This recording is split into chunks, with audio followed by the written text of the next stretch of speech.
Hello everyone, আসসালামু আলাইকুম। আশা করি সকলে ভালো আছেন। আল্লাহর অশেষ রহমতে আমি মোটামুটি আছি, আলহামদুলিল্লাহ। কারণ কণ্ঠ শুনেই বুঝতে পারছেন আমার ভয়েসটা কেমন লাগছে, কারণ আমার ঠান্ডা লেগেছে। আর এই ঠান্ডাটা যে কেন লাগে জানি না, সবাই আমার জন্য একটু দোয়া করবেন। ভয়েস দিতে গিয়েও দেখছি কষ্ট হচ্ছে, তো যাই হোক ভয়েসটা তো দিতেই হবে। আর এদিকে কাশি উঠলে শ্বাসকষ্ট ওঠে, পিঠে তো ঠান্ডা লাগাতে পারি না, আবার ঠান্ডা বাতাসও আমি গ্রহণ করতে পারি না। মানে এমনি যে অক্সিজেনটা নেই, ঠান্ডা অক্সিজেনটা নিতে পারি না। তো এই সমস্যার ভিতরে আর কি ভুগতেছি। আর এদিক দিয়ে তো হাজব্যান্ড প্রচুর পরিমাণে ব্যস্ত থাকে, তার তো আমাদের খবর নেওয়ারই সময় থাকে না। এমন ব্যস্ত থাকে যে মেডিসিনও নিয়ে এসে দিতে পারতেছে না। রাত্রি 12টা-1টা পর্যন্ত সে বাহিরে কাজ করে। তো এই যে ব্যস্ততার ভিতরে তার সময় যাচ্ছে, আর আমিও তার ব্যস্ততার কারণে আমারও অনেক ভুগতে হচ্ছে। সে মেডিসিন নিয়ে আসতে পারে না। তো আজকে বাসায় আসার পরে একটু বকাবকি করছি যে এভাবে কি করে হয় বলো, আমি অসুস্থ, তোমার যদি এতটুকু সময় না হয় যে আমাকে একটু মেডিসিন নিয়ে এসে দিবা, তাহলে কি বলো, এই সংসারে কি শান্তি পাবা তুমি কখনো? তুমি যদি আমাকে ভালো না রাখো তাহলে তুমি কি করে ভালো থাকবা বলো তো? তো আমি এগুলো বলি, তাকে বুঝাই, সে উল্টো কি করে জানেন, সে উল্টা হাসে, বলে না কিছু না, সব কিছু ঠিক হয়ে যাবে। তো একটু ব্যস্ততার কারণে তো এরকম হচ্ছে। তো বললাম তাহলে ব্যস্তই থাকো, সংসারও দরকার নাই, সংসারে আসারও দরকার নাই, খাওয়ারও দরকার নেই। কালকে থেকে তোমার জন্য রান্না করব না। কেন জানো? কারণ তুমি ব্যস্ত, তোমার খাওয়ার সময় নেই। তোমার যদি সব কিছু করতে পারো, আমার যদি মানে টেক কেয়ারে যদি তোমার ঘাটতি থাকে, তাহলে তো তোমার খাওয়ার সময়টাও তো না থাকার কথা, তাই না? তো কালকে থেকে দেখাবো তুমি কতটা পরিমাণে ব্যস্ত থাকো। প্রচুর পরিমাণে তুমি ব্যস্ত, এই জন্য তুমি খেতে পারো না, সেজন্য তোমার জন্য বাসায় রান্না হবে না। তাই এগুলো বলি, সে বলে মানে সে যে কি বলে আর হাসাহাসি করে। কিন্তু আমি তো এদিক দিয়ে আসলে অনেক বেশি অসুস্থ, কারণ আমার ঠান্ডা লাগছে, তার ভিতরে যদি একটু কাশি দেয়, কাশি একটু হলে দেখা যায় আমার শ্বাসকষ্ট উঠে যায়, আমার মানে বুকে অনেক শব্দ হয়। মানে শীতকালে একটু বেশি হয়, গরমকালে একটু কম হয়। আবার যদি একটু মেডিসিন খাওয়া যায় তাহলে কয়েকটা দিন ভালো থাকি। তো এরকমভাবে আর কি যাচ্ছে সময়। তো আপনাদের সাথে অনেক গল্প করলাম, কেউ কিছু মনে করবেন না। এটা একটা সংসারের খুনসুটি, সেটাই আর কি আপনাদের সাথে কষ্টের ভিতরেও শেয়ার করলাম। তো এদিক দিয়ে হচ্ছে আমার সকালের দুপুরের খাবার হয়ে গিয়েছে, আমি এখন রাতের জন্য রান্না করতেছি। তো এখানে মাছ ভুনা করে নিয়েছি, কারণ হাজব্যান্ড বলেছিল যে মাছ ভুনা করে রাখতে। তাই হচ্ছে আমি মাছ ভুনা করেছি পেঁয়াজ দিয়ে। তো সেটা হচ্ছে 3 পিস করছি, কারণ 3 জন খাবো, মানুষই 3 জন, তো 3 জন খাবো। আর এদিক দিয়ে মেয়েটা এত পরিমাণে দুষ্টুমি করতেছে, আপনাদেরকে কি বলবো, প্রচুর পরিমাণে দুষ্টামি করতেছে। আমি কাজ করতে শুরু করলে তারও যে কত কাজ লেগে যায় বলতে পারি না, প্রচুর পরিমাণে কাজ করে। তো এখানে আমি হচ্ছে পটলের চোচাটা আর কি ভেজে নিয়েছি।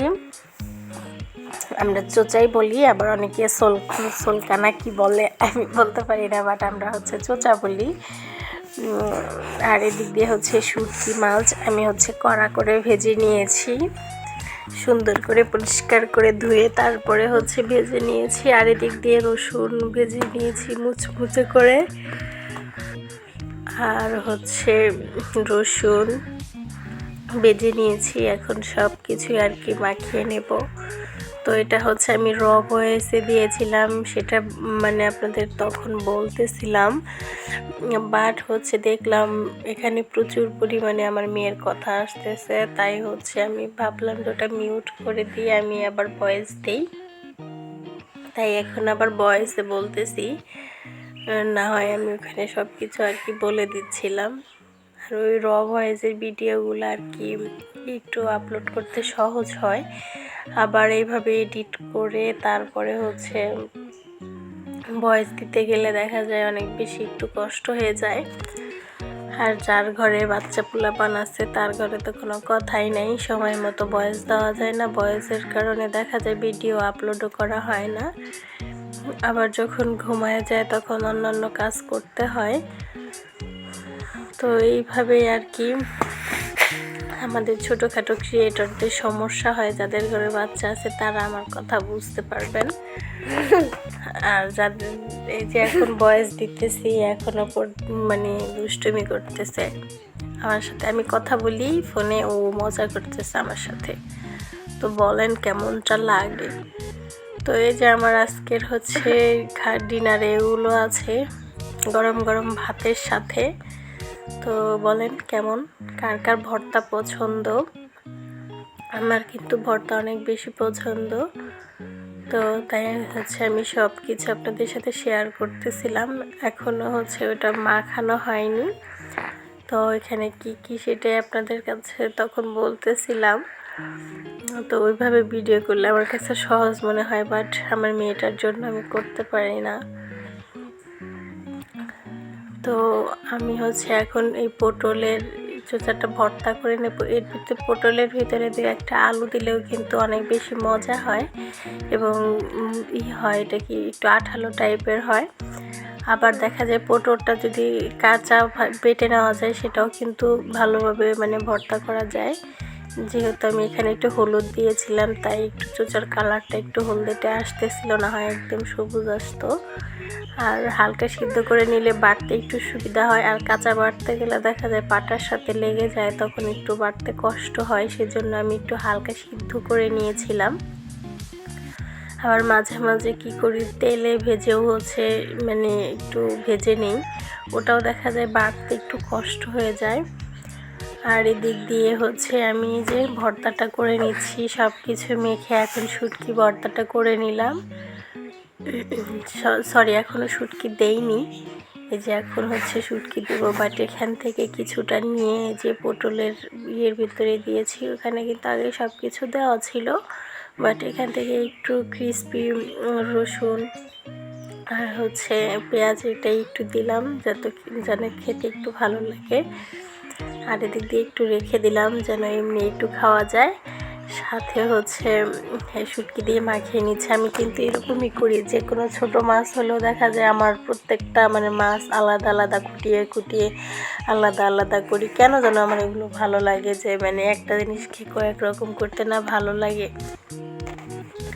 আবার সবগুলাকে একসাথে করি, এরকমও মানে হয় আর কি। তো আমার মিক্স খাবারটার চেয়ে মিক্সও ভালো লাগে, বাট এরকম একটাও কিন্তু অনেক বেশি মজা লাগে। তো এই যে আমি শুটকিটা আর কি মেখে নিলাম, এখন এটা এক্সট্রা মেখে নিলাম।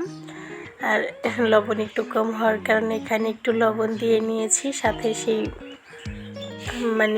পেঁয়াজ রসুন ভাজাটা এটা আর কি দিয়ে নিয়েছি।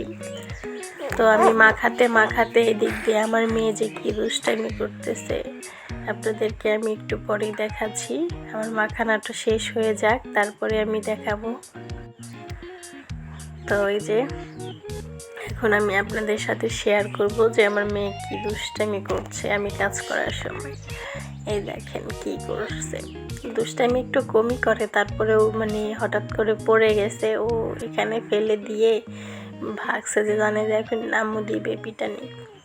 তো এখানে হচ্ছে লবণ ফেলছে, আমি যেখান থেকে লবণ নিয়েছি ওইখান থেকে ফেলে দিছে। বলেন কেমন লাগে।